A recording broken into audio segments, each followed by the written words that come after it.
جو تیرے لیے ناممکن ہے، جو تجھے تعجب میں ڈالتا ہے اس کے لیے نہیں ہے، اس کے لیے کوئی پریشانی نہیں۔ یہ کیا ہے؟ سیکنڈ بھی کیا ہے؟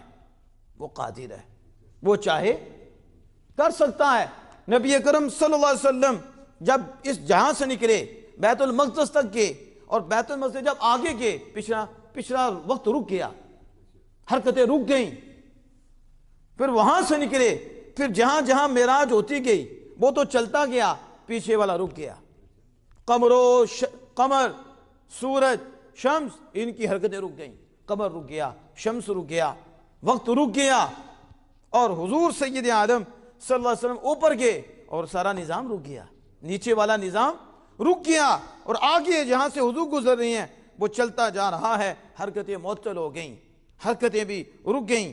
جب واپس تشریف لائے تو اسی نہج پر اور اسی نظم سے وہ سلسلہ پھر جاری ہو گیا، وہ وقت پھر جاری ہو گیا، جس میں میرے اعلیٰ حضرت کا وہ جو نہ تھے تو کچھ نہ تھا، وہ جو نہ ہو تو کچھ نہ ہو، وہ جان ہے جہان کی، جان ہے تو جہان ہے۔ اور جب زمین سے اوپر گئے نیچے والا نظام رک گیا، یعنی وقت رک گیا، حرکتیں رک گئی، شمس و قمر رک گئے، لیل و نہار رک گئے، وقت رک گیا، اور اگلا وقت چل رہا ہے۔ ابھی جا کے آگے بتاؤں گا تمہاری کھوپڑیوں میں کیسے آنا ہے، پھر بھی ہم وضاحت کریں گے ان کے لیے کہ جن کے ایمان ہیں لیکن تھوڑے شک و شبہات میں مبتلا ہو جاتے ہیں، اور عقلی لوگوں کے پاس بیٹھ کر عقل پہ تولنے لگ جاتے ہیں، پھر اپنے ایمان سے ہاتھ دھو بیٹھتے ہیں یا ایمان سے مزید دور چلے جاتے ہیں۔ ہم اس کی وضاحت کریں گے۔ لیکن وہ جو نہ تھے تو کچھ نہ تھا، وہ جو نہ ہو تو کچھ نہ ہو، وہ جان ہے جہان کی، جان ہے تو جہان ہے۔